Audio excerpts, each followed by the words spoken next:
Have you ever been in the midst of a horrible skin rash flare-up and been told by your doctor to just stop Googling? Or when you ask what specifically could be the reason or root cause driving your skin symptoms, you end up feeling dismissed, blown off, ignored, or even abandoned, regretting ever having made that appointment. In today's episode, I'm diving into how this experience crushes hope of skin rash warriors like yourself, living with and struggling to find answers for skin issues like eczema, psoriasis, rosacea, perioral dermatitis, dandruff, and even chronic hives. I'm sharing the unfiltered reactions about this from my subscribers and my number one strategy to help you reclaim your hope that clear skin is possible.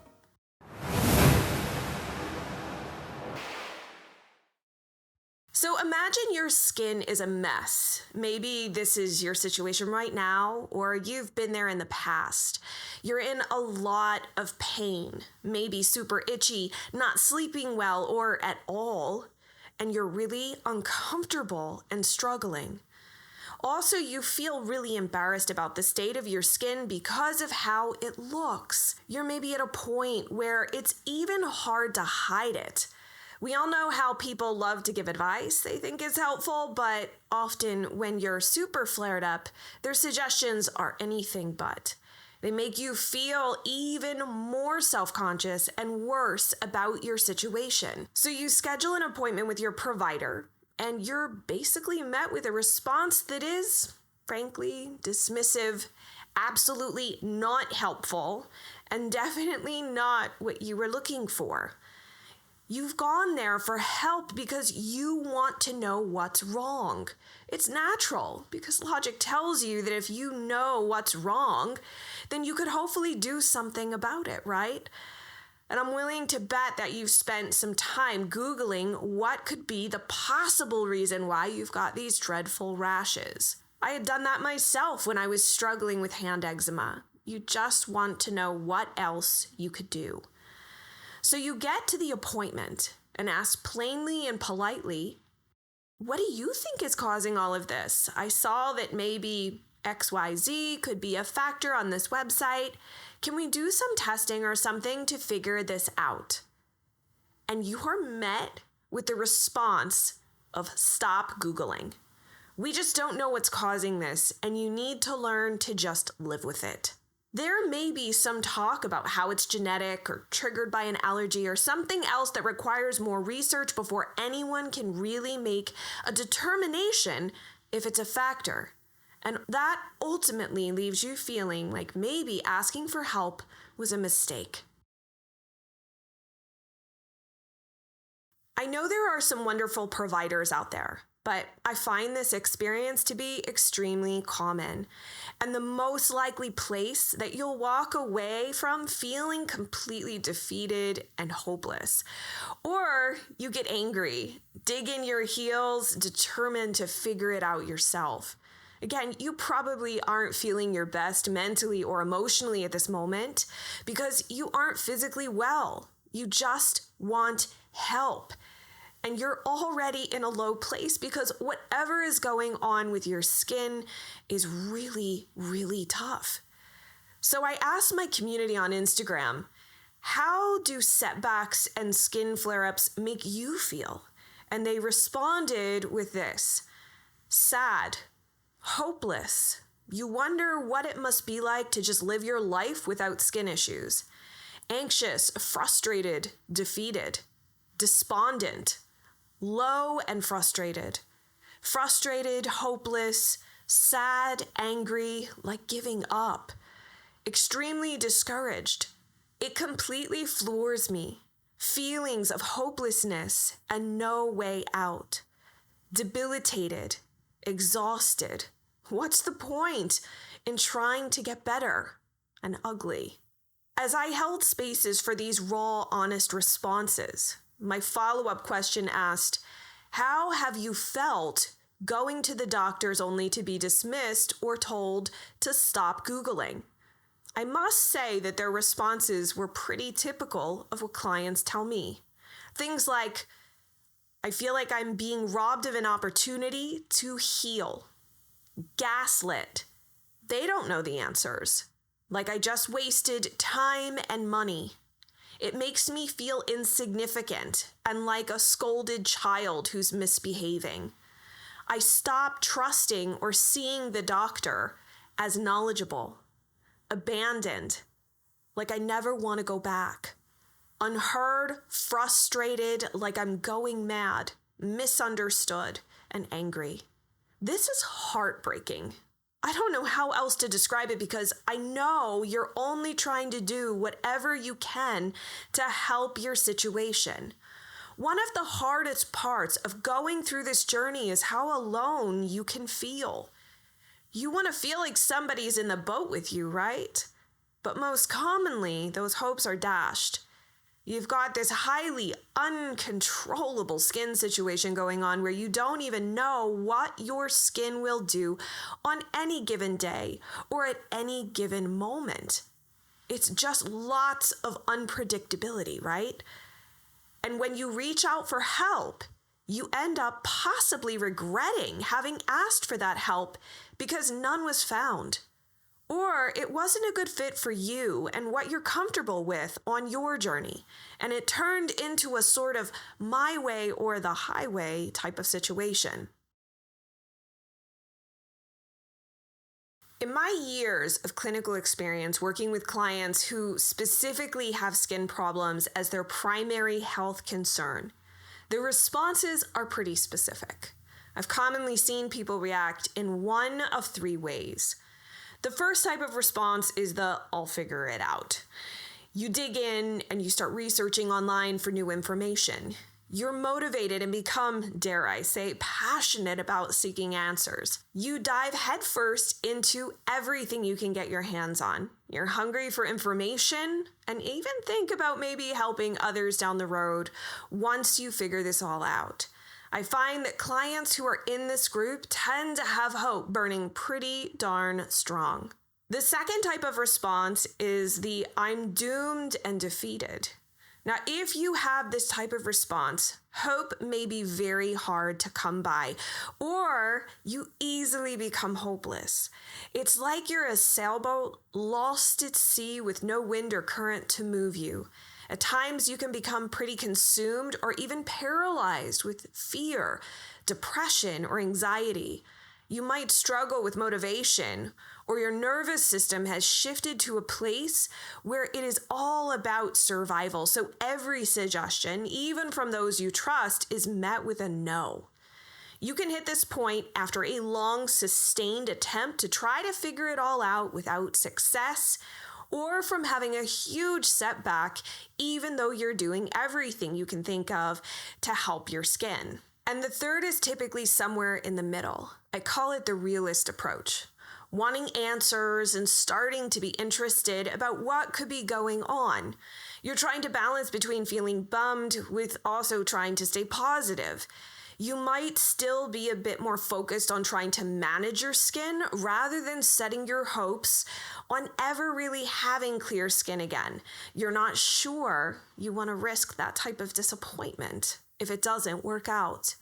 You have a guarded level of hope, not too little, not too much, just right in the middle that helps you move forward.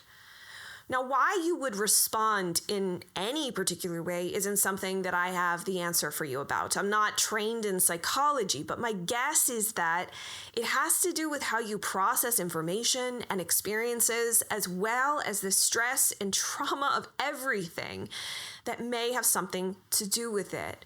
What I can tell you is that you might identify as one of these or see yourself in parts of more than one. And you might notice that you start off as one type of response, but with time, it turns into something entirely different. And I'd love to hear in the comments below this video what type of approach or response that I just talked about that best describes where you are now. So now that we've talked about the three different types, the I'll figure it out, the doomed and defeated, and the realist, I want to help you reclaim hope because, as I shared in the beginning of this episode, it's extremely common for people to lose hope from feeling so alone on their journey and unheard by their provider. And this is why stoking the fire of hope is extremely important. You need to get it back. If you don't truly have any hope in your situation, your journey is going to be quite challenging because of how you view your circumstances. And I don't say that to be defeating. If you don't believe that there's any chance of improvement, you're very unlikely to take actions that could be helpful. And you would have an extremely hard time staying the course, as any slight issue that pops up will throw you off and be proof that it's all pointless. So if there's even a shred of hope burning in you that there's something you can do, the next step is crucial. And that's developing your sense of curiosity. Yes, I just said curiosity. Well, this certainly isn't some sexy cleanse or fancy solution. It's a powerful lens through which to view your situation. When I was deep in the throes of dyshidrotic eczema and feeling extremely down on myself, the spark that eventually relit my hope came from the curiosity that ultimately inspired specific questions and insightful answers. In realizing that the conventional narrative and toolkit are potent yet limited, I realized that if I wanted to discover answers, I'd have to accept that those answers might not be fully explored, and the process of doing this might even be dismissed. The conventional route doesn't often focus on the minutiae or the gray areas of exploring root causes from a perspective that seeks to fully resolve them. And the best example I can give you is the use of various medications like biologic or JAK inhibitor drugs that reduce or block inflammatory messengers called cytokines that are often increased in certain skin conditions. While these medications may help to reduce symptoms, they do not stop or heal the root cause.